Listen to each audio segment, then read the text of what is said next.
welcome. We're so grateful to have you with us. My name is Phoenix. I go by the pronoun she and they, but I am fine with he. I'm not that rigid about my pronouns. I currently live in deep East Oakland, here on Ohlone land on Turtle Island, but I grew up in South Texas, in San Antonio, 4 generations on my maternal lineage that were Black and Mexican. And that is a main part of my ancestry and culture. I graduated from the School of Social Work at Howard University in Washington, D.C., historically Black university, in 2002. And I also have a full-time job in public health. I've been working in public health for over 20 years, 25 years now. I'm 53. And I currently serve as the director of the Office of HIV Care. And most of my work has been working with people living with and impacted by HIV. And I've run large-scale programs and clinics, and that is what I do for the County of Alameda now. In 2008, I was initiated in traditional African religion in the Afro-Cuban lineage of Lukumi, and to the deity or Orisha. It's not very common, but known as Aganyu, A-G-A-N-Y-U, the Orisha of the volcano. And I serve as a spiritual guide for people as well, and I use ecotherapy as well. I provide divination and counseling to people as well. In 2011, I received a graduate certificate in ecotherapy from JFK University, which was at that time one of the first ecotherapy programs in the world.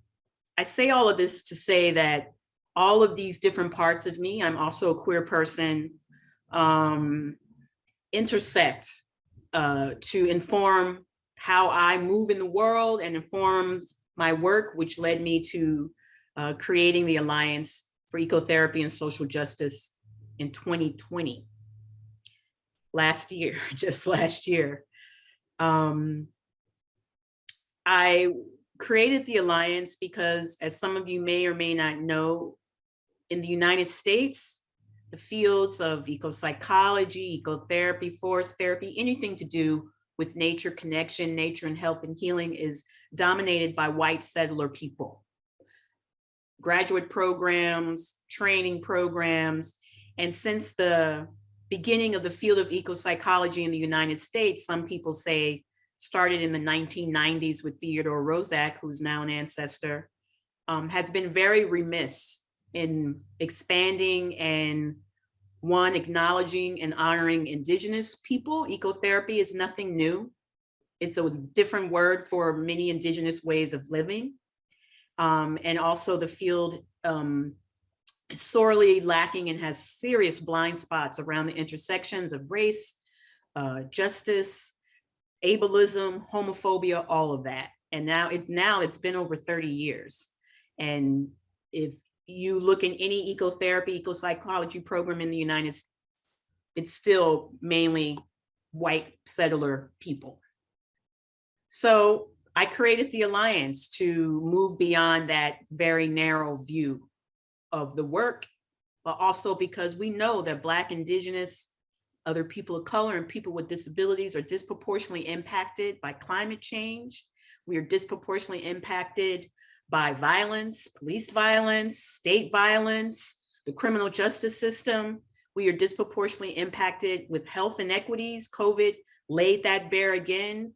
And so if we are really going to be able to create alliance and really move forward in a good and blessed way, we must begin to have these conversations and expand the field.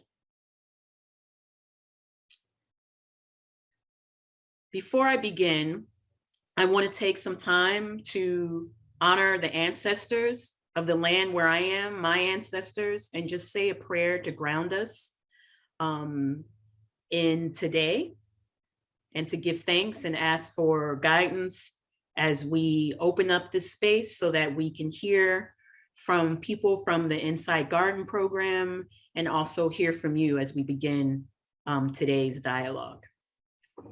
Let me grab my water 1 second. All right. Tutu ami tutu ona tutu le tutu ache tutu la roye tutu egungun kosi ano kosi iyo kosi ofo kosi idina kosi akobo kosi fitibo ariku babawa moyubo lo dumari moyubo lofi moyubo lo rum moyubile ogere moyubo bobegun embeleso lo dumari oloro runi baye tenu atikeke ibaye tenu ade waro ibaye tenu aina baye tenu oloyo baye tenu eguini mi baye tenu ile fuche baye tenu Orotola ganyu baye tenu obadi me baye tenu ochungwa de baye tenu chunto kin baye tenu bobeguno misade baye tenu bobeguno kanani baye tenu bobeguna numi baye tenu. I call upon all the ancestors of the Lukumi religion. I call upon all of my blood ancestors. I call upon the ancestors of this land. And we pray and give thanks for your lives and the sacrifices that you made so that we can be here today. I pray for guidance and I pray for spiritual evolution for all of us. I pray for those that are continually oppressed and battered and bruised by the systems of destruction that have led us to the place where we are today. I pray for justice and freedom for all of those who suffer, who are currently incarcerated, and those that are not incarcerated, but suffer from poverty, suffer from neglect, suffer from abandonment, suffer from abuse, suffer from sickness. We pray that as we are coming here today, that we can come in mutual respect to listen to each other, to have our ancestors work together for the betterment of all of us. I give thanks for the ancestors. I give thanks for all of you today. Ache. I want to now invite people to what we are calling brave space.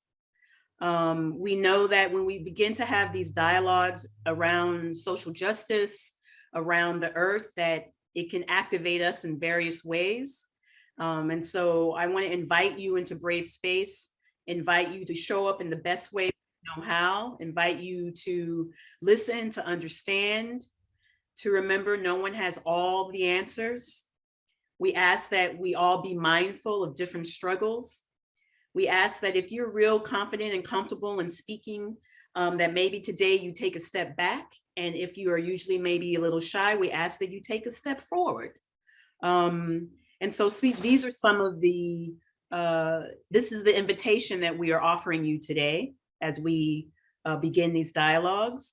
But I now want to open up the room to ask if anyone else wants to add something to Brave Space that we should be mindful of as we move forward. Does anyone have anything they want to add? All right.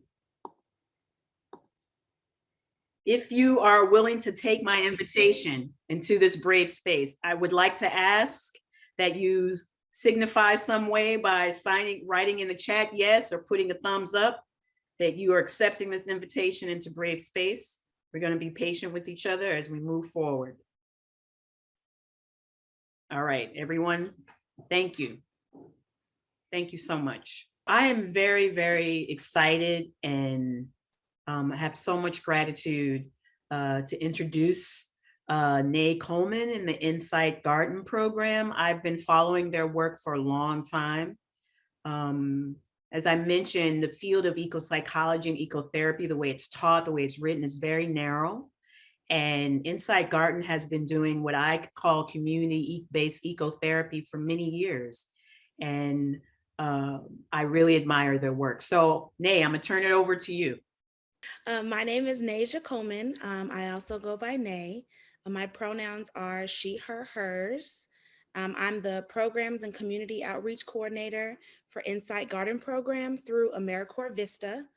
And I am a dark chocolate-skinned Black person with long Black hair in the form of locks, gold eyeshadow, and a tan shirt.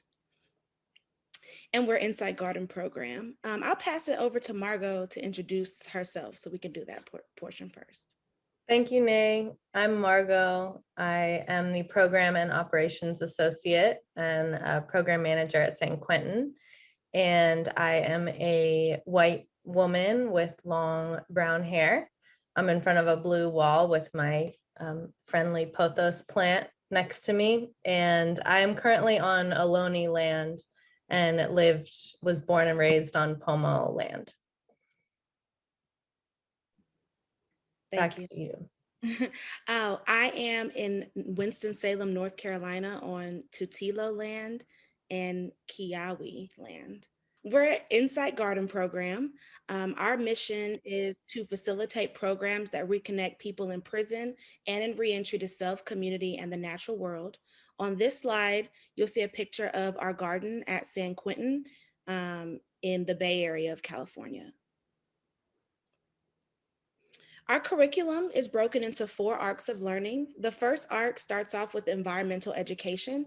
And so it's supporting our participants in being able to reconnect to nature. So we're talking about soil, the parts of a plant, and really just trying to give them a foundational knowledge that makes them feel comfortable enough to be able to explore a little deeper.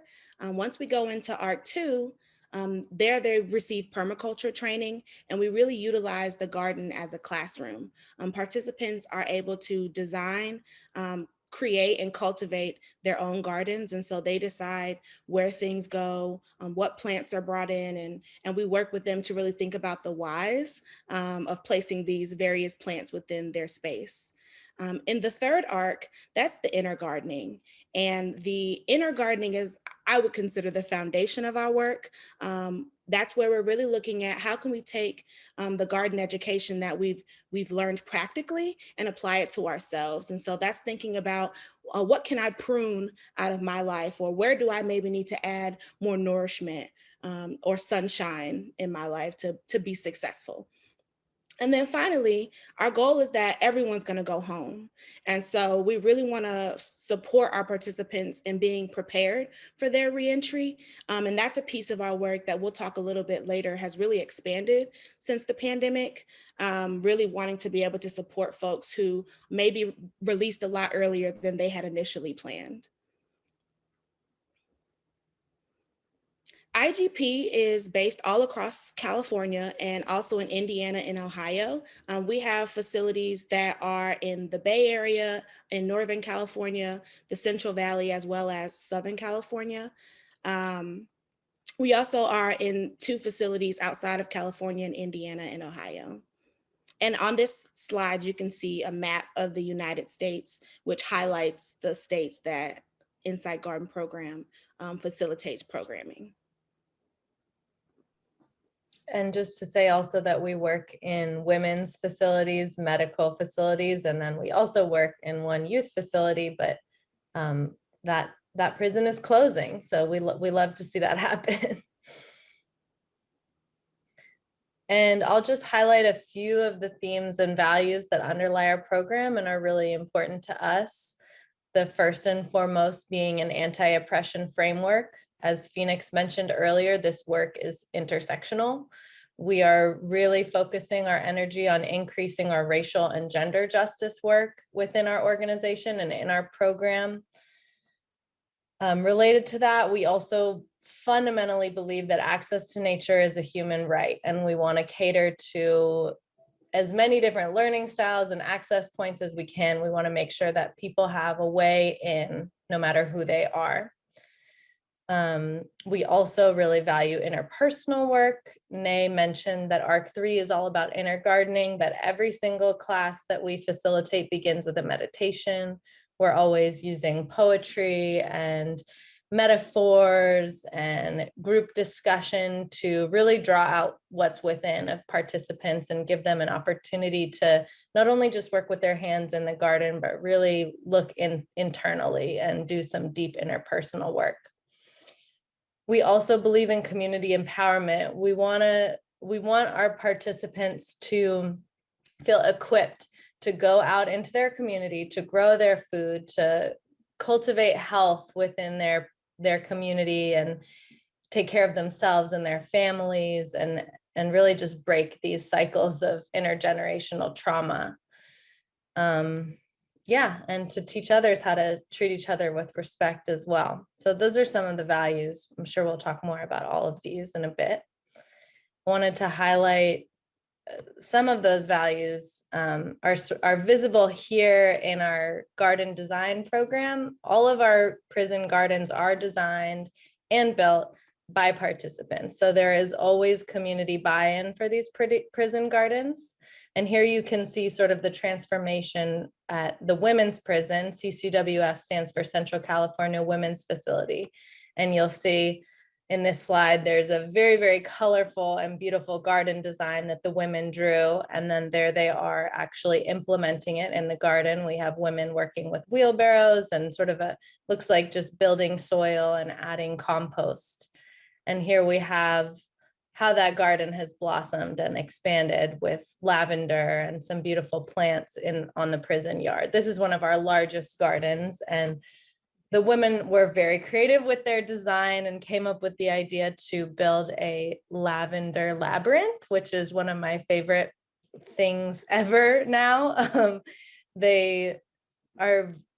The women at CCWF, first of all, they love to make tea, and they really enjoy growing herbs that they can make medicine out of, but they're just very thoughtful participants who do a lot of interpersonal work and meditate a lot, and they walk this calming lavender path, and they have that now in their garden. And this garden is on the open prison yard, so anyone who is incarcerated at CCWF can enjoy the garden and walk that pathway. And here is a photo of those women doing the Rosie the Riveter strong arm with their pink gloves that they wore for the garden install, because there is a high rate of valley fever in the soil in the Central Valley, so they have to wear certain protection. And we have this quote from a participant that says, "This program has reinstated a sense of self that I had abandoned. It reactivated my love and passion for the environment, permaculture, and native plants. IGP has given me something that I can count on every week to look forward to as a source of peace and inspiration. I will practice mindfulness, practice letting go of negativity, share knowledge in a humble way, and practice conservation. The curriculum is fantastic, so is the way the class functions as a group. The program managers and volunteers are very professional and thorough. This changed my outlook on life." And here we just have some more photos of the garden. There's a photo of someone watering a very small plant, nurturing that. There's a photo of a sunflower unfurling its bloom and the group meditating behind that flower. There is a beautiful someone holding a purple basil flower. And then again, the women at CCWF planting their veggie garden beds. And then I'll pass this back over to Nay in a minute, and just wanted to highlight the way that things have changed in COVID over the past year. Obviously, we were not able to go inside to any of the prisons and hold any in-person programming, which was just very challenging and devastating for our participants and our organization. And we adapted our program to be correspondence-based. So we put together packets with resources, gardening, education, meditations, lots of interpersonal work, journal prompts, all kinds of different curriculum and resources. And we mailed that out to over 400 participants. We sent packets in once a month that were about 20 pages long, that had lots of photos and graphics. We translated everything into Spanish, so we provided that as well. And then we had activities and worksheets for participants to complete and mail back to us. So we adapted our program to work via the mail, but we're very excited to go back in person and have a class together. Awesome. Thanks, Margo. So as I'm sure you've all experienced, our entire lives went virtual dealing with this pandemic. And unfortunately, majority of the prison facilities do not have the technological capabilities to do Zoom or Google Meets and things like that. But we had the privilege at one of our facilities, OH Close Youth Correctional Facility in Stockton, California, where they actually had Zoom capabilities preset for family visits prior to the pandemic. And once we found that out, we saw an opportunity to stay connected in a more robust way with some youth that were in our program at the time. And so we were able to create a curriculum that's built around Afrofuturism and leaning on literature as a way of connecting to nature. We came together as a group and wanted to figure out what are some ways that we can facilitate connection to nature without being able to go outside. And so a large part of that work, the focus was reentry support. We thought that the possibilities of some of our participants going home early was large, and so we wanted to make sure they were ready. And then we also really used Parable of the Sower, which is a book by Octavia Butler, as our class text to help participants navigate a pandemic, a lot of changes in their lives, and be able to reimagine their own futures. Of course, being a gardening program, we wanted to make sure there was still some practical element to our work. And so we worked with participants to do indoor gardening and really talk about the ways that gardening is a lot more accessible than you may think. You don't need acres of land to grow something. So that really empowered them to really feel like, they're still able to cultivate something even though they can't be outside. And then we've also found out that they had a love for hip hop.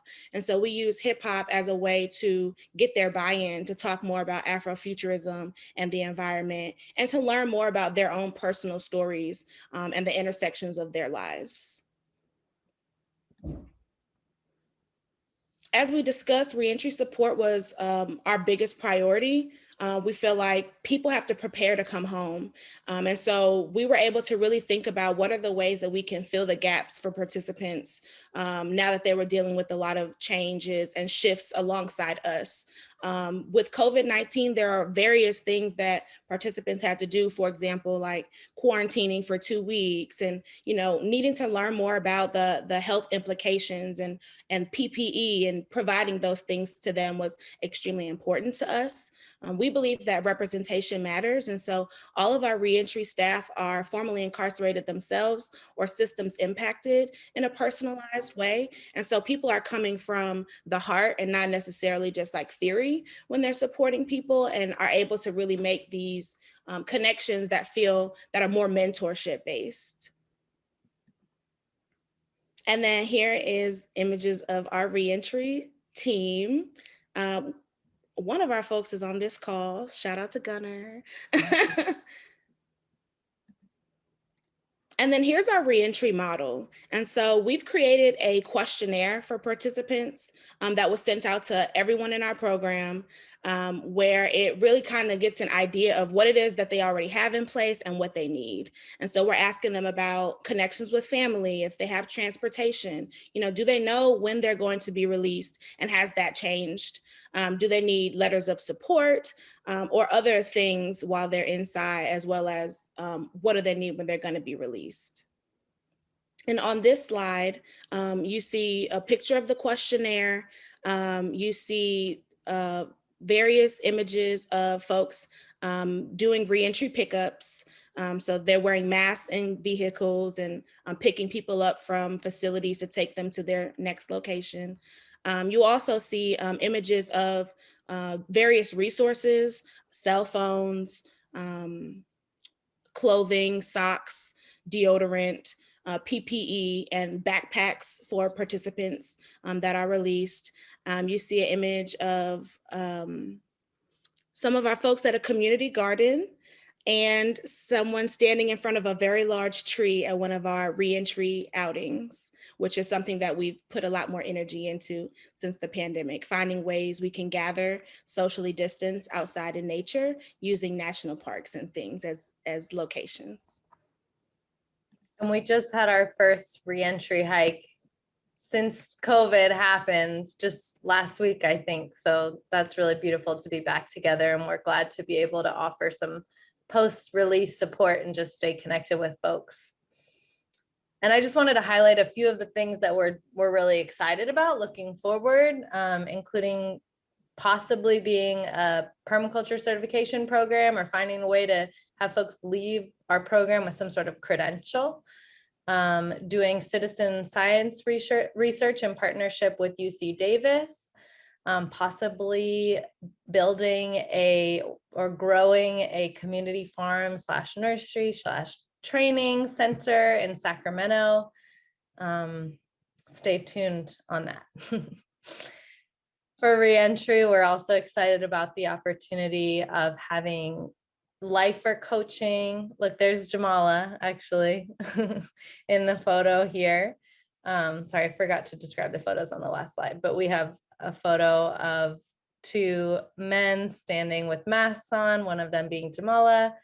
We are also excited about harvesting reentry insights and just hearing more from folks who have been released. There's a photo of someone in front of a stream that was from one of our reentry hikes, and also doing restorative justice and sexual harm work. And you'll see a photo of a circle group inside prison.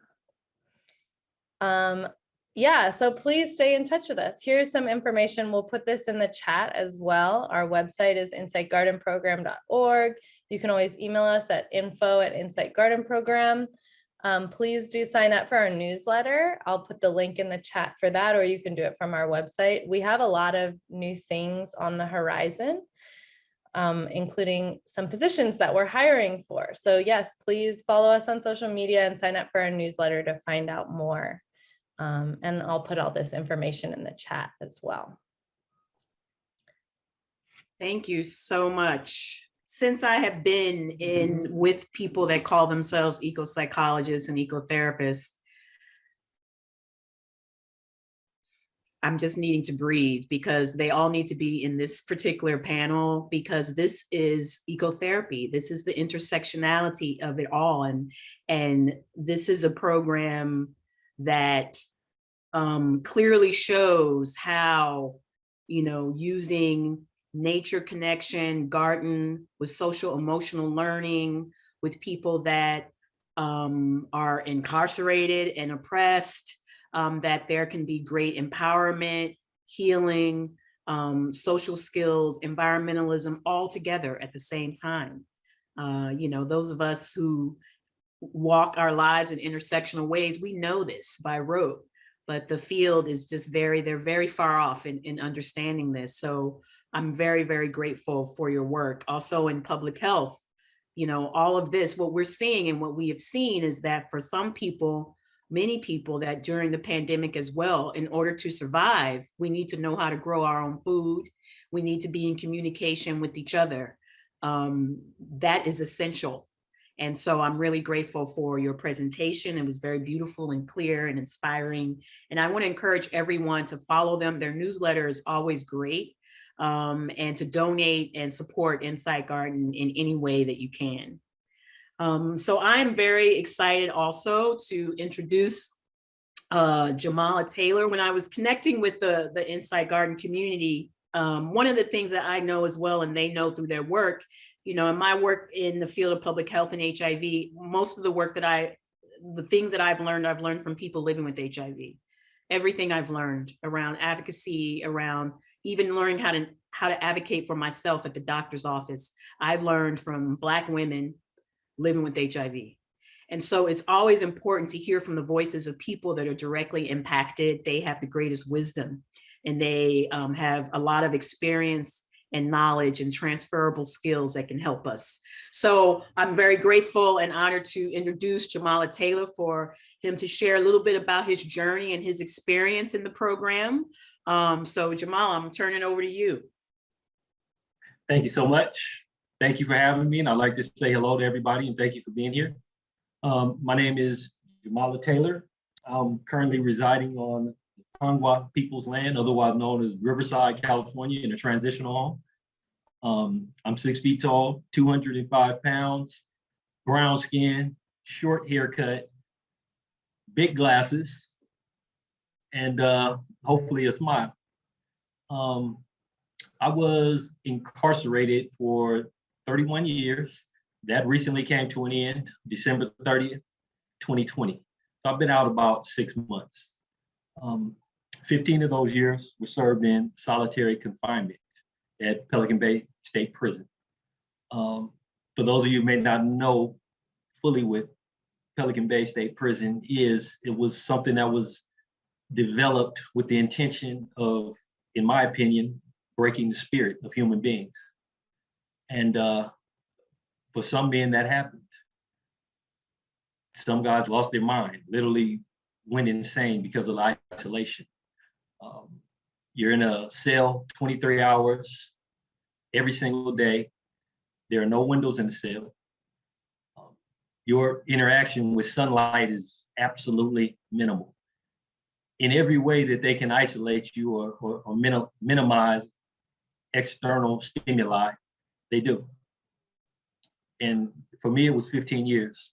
For others, 20 years, even 30 years. The irony in all this is Pelican Bay is actually perched in the middle of some of the most beautiful land in California, right on the Oregon border, around Redwood National Forest.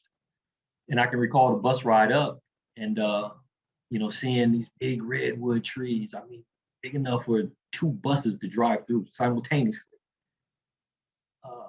Huge elk crossing the road, streams, the ocean. I mean, it's absolutely beautiful. But once you hit that shoe compound, you're severed. You're severed from nature. And I think that's incredibly intentional. And I think one of the effects of being severed from nature is a hardness that kind of grows in the hearts of men. I mean, we're all impacted by our environment, by what we're surrounded with. And when you're in a sterile environment that's built around concrete and metal, very little sunlight, you cannot see a tree, a blade of grass, dirt, soil, anything. Your heart can darken, can harden. And I think that's part of the plan as well. And I knew many men who didn't come out the other end of that, but fortunately there were many more who did. In 2013, there was a mass hunger strike that emanated in Pelican Bay SHU. That is ultimately how we were released from Pelican Bay Security Housing Unit back to general population. But for that, I'd still be there right now. And that's where I came in contact with Inside Garden for the first time. I had been in that cell, in that environment, in that dungeon, in the belly of the beast for so long. I forgot how to socialize with other human beings. I mean, some of the things that come naturally that are just kind of go hand in hand with being human. Most people don't know this, you can lose them if you're deprived of the ability to use them over an extended period of time. And that happened to myself and many other men. I had to kind of relearn those skills again, how to connect with people. When I did get back to general population, the world had changed. When I went to security housing unit, there were no cell phones. Now there's cell phones and CDs. I didn't know how to work a CD player. I know that's kind of obsolete now, but at that time in 2015 when I was released, I didn't know how to work a CD player. I didn't know how to use the phones. The technology around prison phones had changed. I mean, I was literally, it was like being a baby all over again, taking my first steps. I saw a sign-up list on the board for Inside Gardening program. Now, I think Nate and Margo mentioned the inner gardening component. I had no idea about any of that. I just saw gardening. I had been surrounded by metal and concrete for all those years. I wanted to touch some dirt, so I signed up. And that was like, man, that was the true beginning of my journey, signing that list.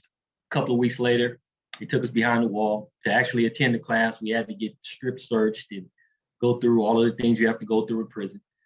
And we were in a classroom setting, and we began learning about permaculture. We began learning about gardening. We began learning about ourselves. We didn't know it at the time, but the biggest part of the group was being together, was the interaction we were having with each other, the trust we were developing, the interest in what we were there for was kind of our centerpiece, the garden. Again, we didn't know it at the time. And when you think about a group in prison, I mean, you got guys that don't like each other based on race, gangs, all of these other things that feed into the prison culture. All that was put aside in this space. I don't know how, but it was. Men who otherwise wouldn't have dealt with each other, wouldn't have been talking to each other, were side by side, elbow to elbow, listening, interacting with each other, becoming friends, opening up, discussing. When we were preparing for this day, I spoke with Nay and Margo about the two most transformational, calming, soothing things I've ever been able to experience in prison. One was dogs, and the other was soil. When we walked in the greenhouse for the first time, and I mean, it was what you would expect in prison. It was in disrepair, but there was kind of I don't know, a boyishness that kind of overtook the room. Everybody bought in. Everybody was in wonderment, not at what we saw, but in the potential of what we were seeing, what it could be, because it wasn't much in that moment. And I think I've in studying, I've come across a term called unity of purpose. I first heard it in studying the Black Panthers, and then went back to Chairman Mayo. Unity of purpose. That's what we were developing. Unity of purpose. Maybe we weren't all on the same path, or we didn't view the world in the same way, but ultimately we wanted to get to the same place. And that was kind of back to being human, back to being people. We wanted to recapture the things that we had lost. And Inside Garden facilitated that. And when we talk about the curriculum, all that stuff is wonderful. But the true strength of Inside Garden, the people. That's a building filled with people like Nay, like Margo, like Gunnar Johnson, like Amanda Berger, and dozens of others who genuinely care. Some have shared the experience, some have not. All are invested in helping people. What they've given me in prison was kind of jump-starting my awakening, but also preparing me for reentry at a time I didn't know that I was going to be reentering society. I was a lifer. They never had to let me go. I had 99 years to life. I'm supposed to be in prison right now, living, growing old, and ultimately dying in a cell. But Inside Garden didn't see it that way. The skills that I needed, the humanity that I needed to reawaken, the hope that I needed, that maybe I could get out, maybe I could recapture my freedom if I changed. They helped me with that. They put me on that path. And every step of the way, they've been with me. I've got the unique experience of experiencing the reentry side from inside prison, experiencing it from outside prison. When I was released from prison, unfortunately, I was COVID positive. So I couldn't go to a regular transitional home where you could leave and your family could come see you. I had to go and be quarantined. So I was still talking to family and friends on the phone. Nobody was coming to visit at a quarantine house, even if they could, and I wouldn't have wanted to do. We could, have visitors or anything like that. Inside Garden came to the house. They sent their reentry coordinator to that house with the backpack I'm holding in the picture you saw. That was the first picture I took in freedom, and a bag of tacos. And we sat right there in the driveway eating tacos and rummaging through this backpack for all the things that you would think a person would need, from shower shoes to soap to deodorant, really practical. The moment I got out, what do you need? What do you need? What do you want to do? We already had all of these plans. When I got out, they wanted to walk me through them, make the connections, help me sign up for college. I'm in the application process right now. I believe I'll be attending Cal State Fullerton. That's Inside Garden. They helped me to make that happen. I went from needing, from asking, from receiving, from taking, from accepting, to now giving back. I've been hired as a reentry associate for Inside Garden. So now they've given me something else, the ability to give back some of what they gave. And that's so rewarding, so fulfilling. This is my absolute dream space that I'm living in and operating. And I know a lot of people are wondering, well, you know, basically lost the majority of your adult life. That's true. But my life kind of, you know, what's left of my life kind of started again. And here I am in a place that I'm happy with. I'm challenged every day. I get to see the look on faces that look like mine when we're offering them a service or a benefit that they need in the worst possible way. I'm helping people stay free, keep their freedom. I'm helping people continue to fuel their transformation, make sure we don't recidivate, we don't put ourselves back in the belly of the beast. And Inside Garden is at the core of that, at the absolute core of that. So we would definitely ask for any and all support. Any and all support. Is definitely a worthy organization doing great work inside of prisons and outside of prisons. And never forget, the strength of an organization is the people, and we have that. Thank you. Thank you so much, brother. I really, really appreciate your courage and your wisdom, and that you survived and you're still here. Your story's not over yet. Your story's not over yet. So Yes. I appreciate you so much. I want to ask you a question, Jamala. You said two things. You said one of the things that you realized helped you, I think that's what you said, were the dogs and the soil. Yes. Can you talk more about that, please? You know, I don't know why this is, but I actually think about it often. When we first walked in that greenhouse, and again, it was in disrepair. You had broken irrigation pipes, and you know, it wasn't where it should have been, where it could have been. But you know how you walk into church and everybody start whispering? It was like that.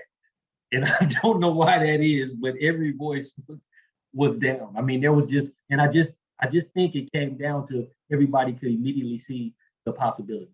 That was the center. When we talk about intersectionality, okay, what's the center? We know all of these things work together against us, but what about all of these other things that work together for us? Why can't that be nature? That's the center. Even amongst a diverse people who maybe don't share the same view, that's the center. And we're all contributing something, what we can contribute. And that's what I saw in person. Same thing with the dogs. I paroled from Lancaster State Prison. That's one of the few prisons that have a dog program. And before I got to that particular yard with the dog program, I was on another yard adjacent to it, which was a regular prison yard, and all of the things that go on in prison go on there.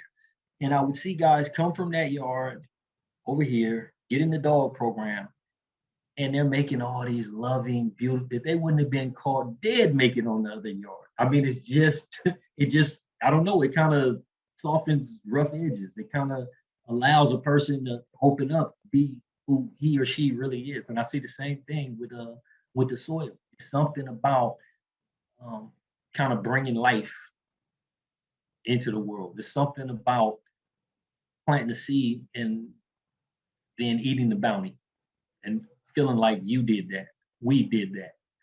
I can't tell you exactly what it is. I don't know that there are words for it, but I know that I'm one of the people who've had that fundamental tie between human beings and Mother Earth intentionally severed and found a way to recapture it. So I've seen both sides of it. And I just know that it matters when people are able to have green space and see that natural beauty. It matters. And it belongs to all of us. It does. So we all have ownership. No corporation, no individual owns the beauty that was bestowed upon all of us. Thank you. That what you just said is it. I'm just so grateful for your story and for Inside Garden, and you know, my own journey with connecting in with nature and with earth through has also helped open my heart too, and have me feel less hardened. So I can relate to you. I can totally relate. We just now meeting. I've never been incarcerated, but I can relate to that hardness and to that pain, you know, that I've carried around for many years. And when I was started to really intentionally connecting in with the soil and dogs as well, my dog is Yes. my baby. You know, that's my baby. I found like all the trauma that I grew up with and I'm walking around with, even in my like professional settings, right? That it was connecting with the soil and with the animals as well that helped to open my heart. So I can totally relate to what you're saying, and I'm just very grateful. I want to open it up now. If people have comments or questions that they want to share, we can just open it up. If you have a question or a comment, please.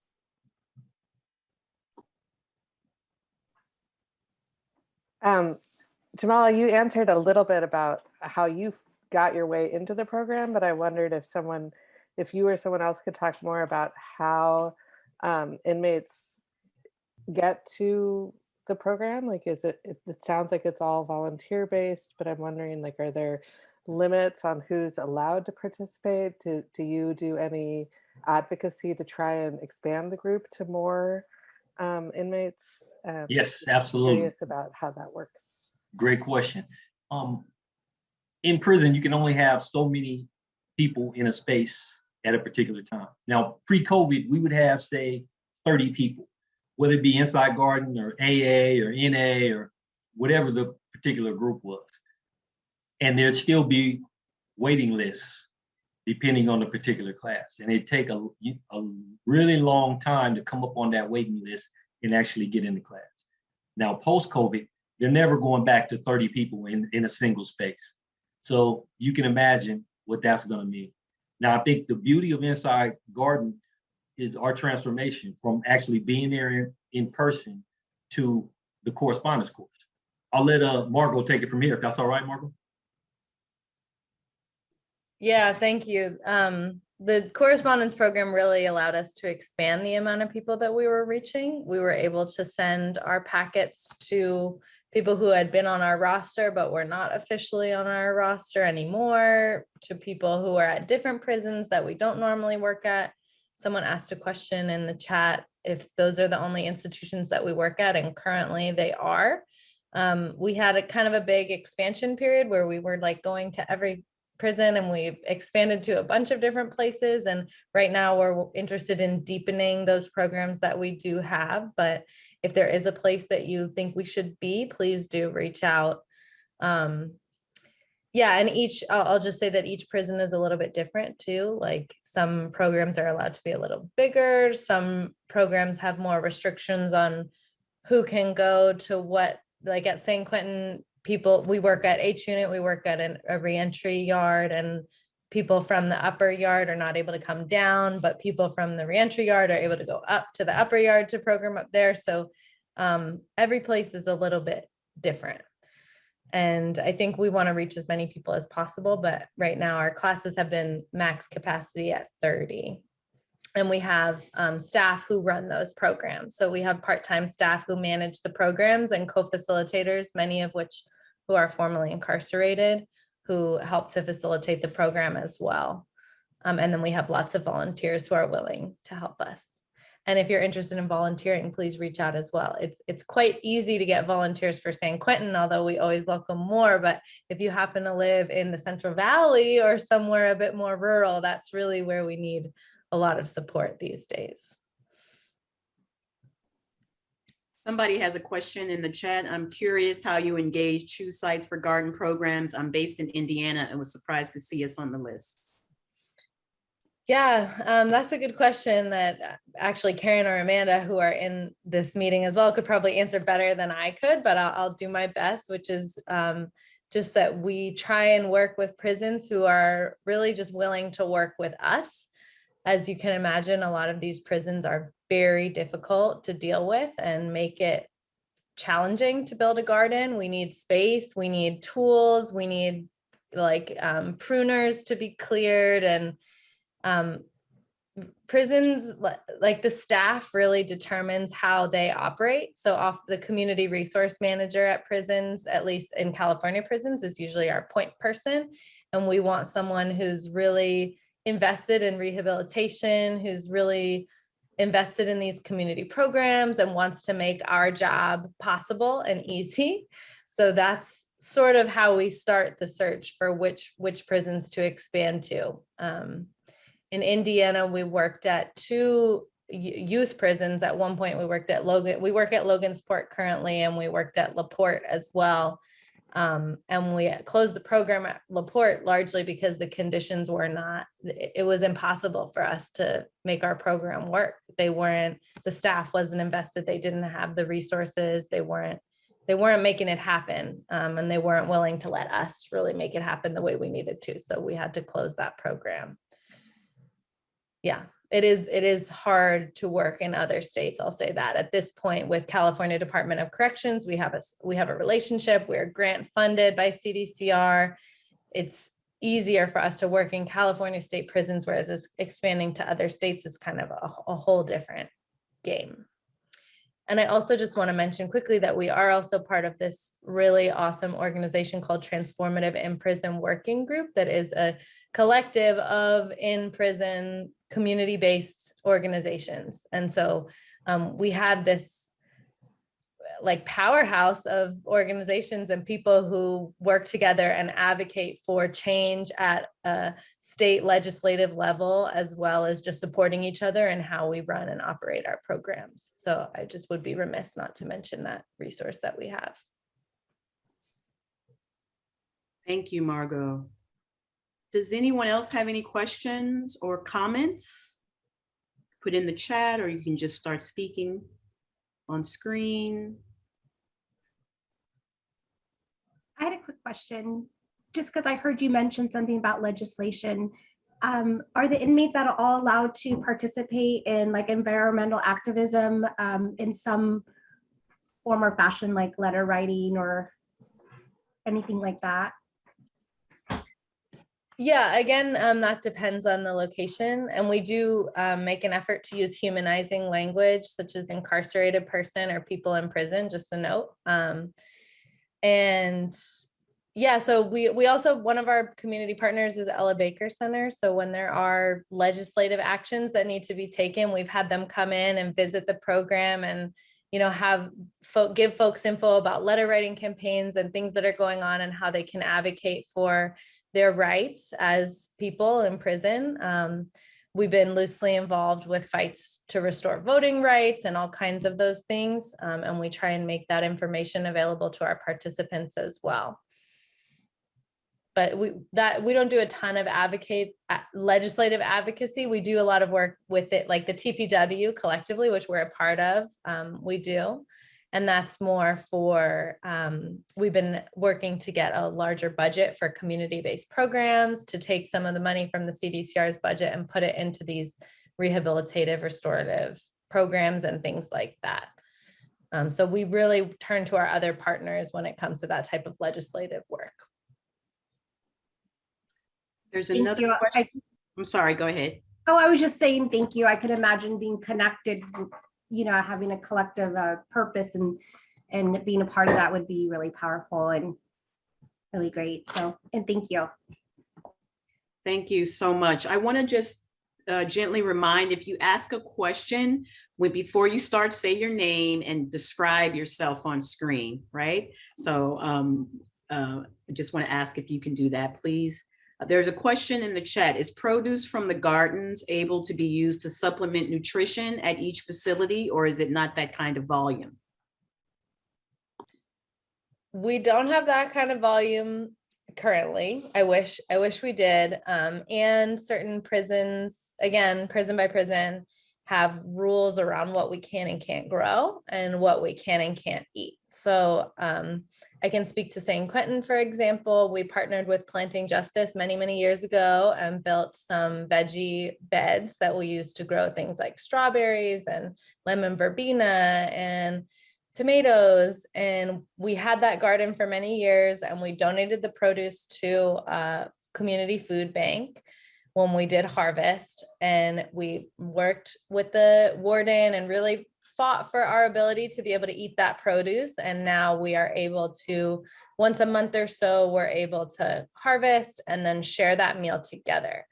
But there's not enough produce grown in the gardens to bring to the cafeteria at the prisons. And there's questions around equity and access. Like they don't want us to provide food if there's not going to be enough for everyone. So it's a bit of a complicated subject, but we are, I mean, I'm really excited about even just having our participants be able to, like, 2 weeks ago, I went into San Quentin for the first time in 15 months, and there were all these strawberries in the garden, and the men got to taste fresh garden, delicious strawberries. And it was, I mean, that boyish joy that you mentioned, Jamal. I mean, the look on these men's faces was like the shock and amazement that this is what a strawberry could taste like. And that is just such a beautiful thing that we're able to offer, even if it's just something so small.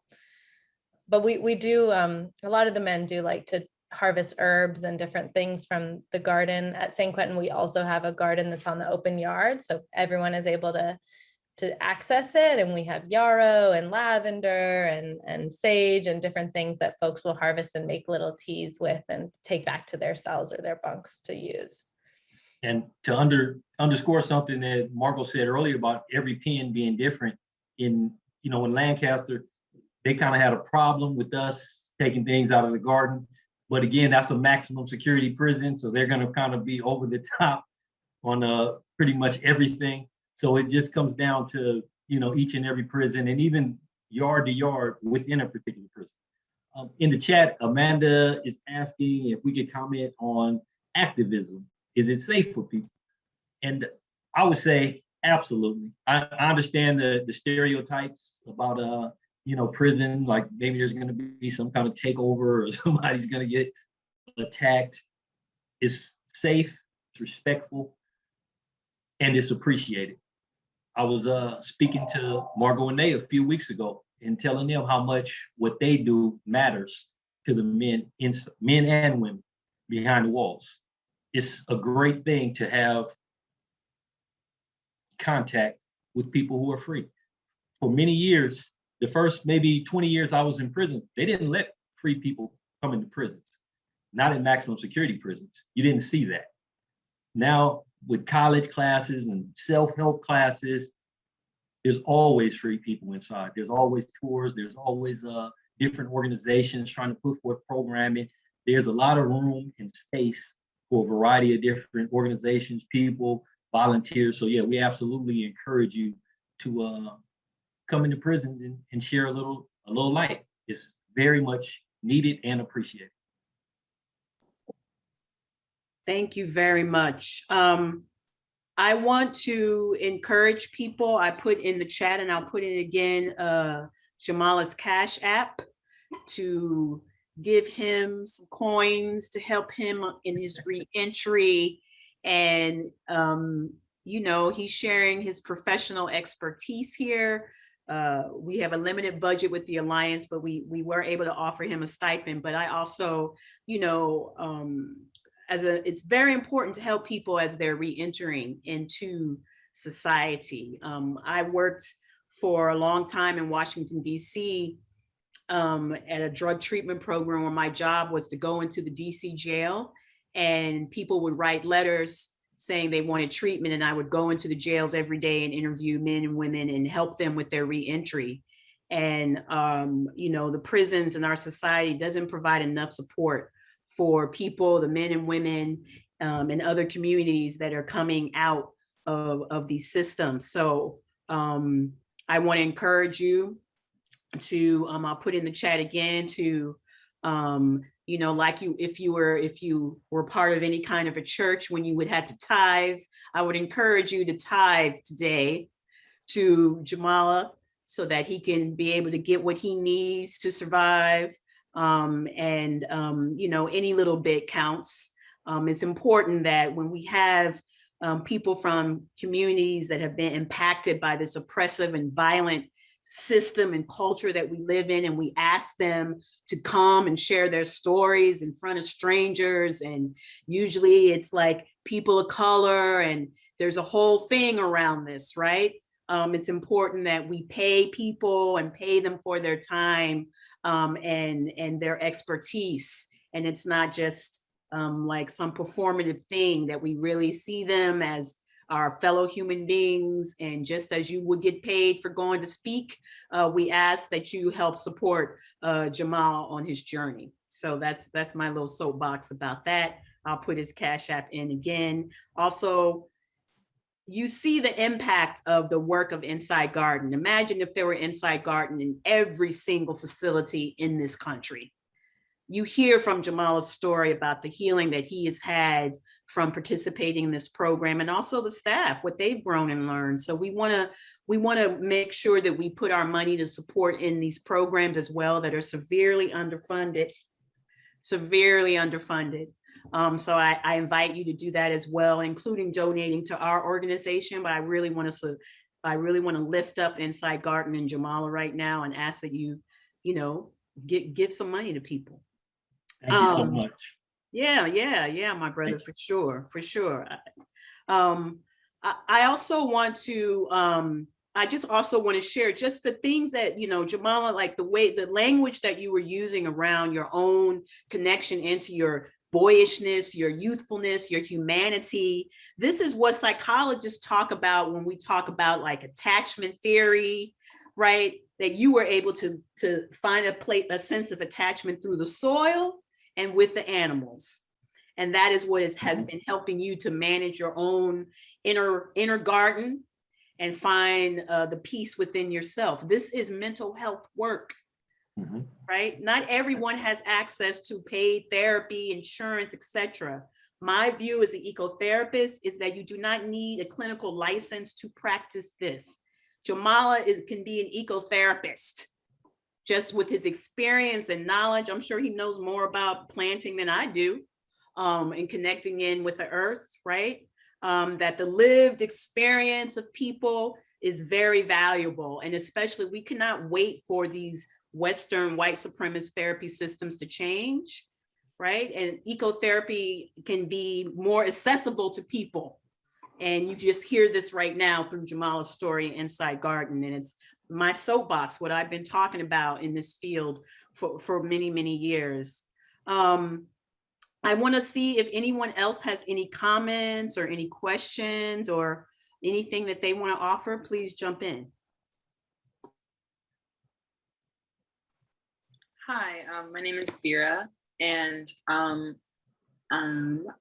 am a 18-year-old young Black genderqueer person, and I have a kind of tan skin complexion, and I have a dorm set up behind me. I'm a college student, and thank you so much, Jamala, for being here.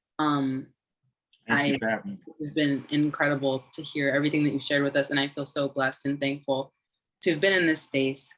And I popped a question in the chat, but I was just wondering if you've been able to continue gardening at all since reentry, or how you feel about continuing some of the practices that you learned with Insight. I would love to. Well, I haven't at all, other than taking off my shoes and socks and walking around in wet grass.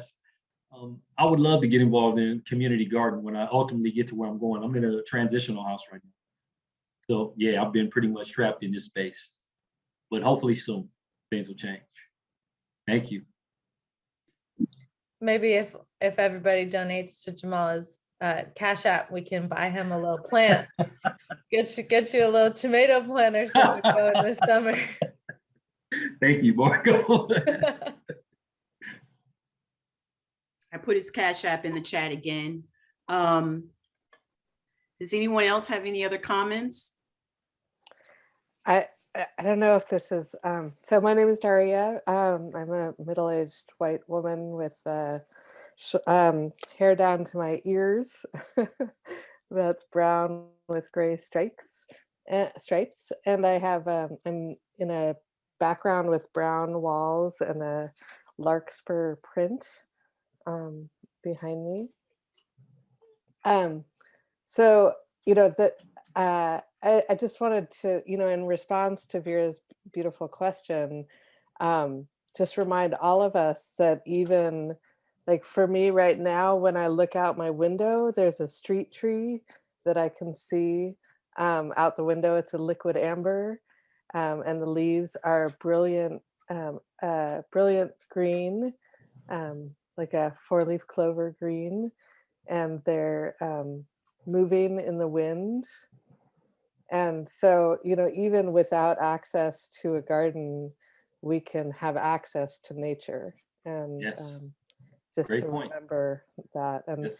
and I can see another tree behind the liquid amber that looks like maybe some kind of cedar, with a much darker green, and you know, the finer texture of the little needles. So just offering that for all of us to remember that, you know, as you were saying, Jamala, like within Pelican Bay, you didn't even have that much access. No.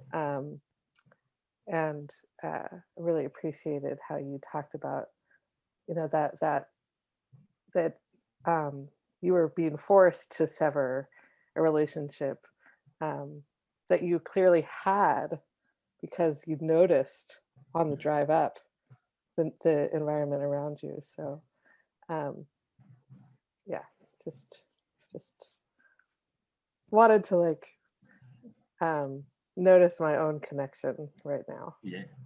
You know, those sites that I described, notice it on the way up. Those became, I mean, those were like my mental pictures. I also National Geographic used to send all these huge fold out maps, and that's what I had all over my wall. And I would kind of superimpose when I looked at Mauritania, what does Mauritania look like? And I would think of Redwood National Forest. I would see those big elk and things like that. And that kind of, I don't know, it kind of sustained me. I had a mental picture that I just kind of built on over the years. And I think that's a coping mechanism. It's inhuman. It's not conducive to the human spirit to be completely removed from everything that's natural. It's not. So we develop coping skills to deal with it, or we end up losing our minds or whatever the situation is. But yeah, it was I think we kind of took that and turned it into a strength in terms of that mental picture. I still carry those images with me. Yep. Yeah, thank you for bringing that up. And I mean, we are a gardening program. Yes, we love growing tomatoes and growing our own food and empowering people to grow their own food and medicine. But horticultural therapy and ecotherapy, it looks like a handshake with a free person. It looks like petting a dog. It looks like including pictures of a lake in one of our correspondence packets. It looks like reading Octavia Butler. It is access. There's so many ways to access connection to the earth. And we're really about all of those different ways. Thank you. Thank you for that wisdom. Thank you, all of you.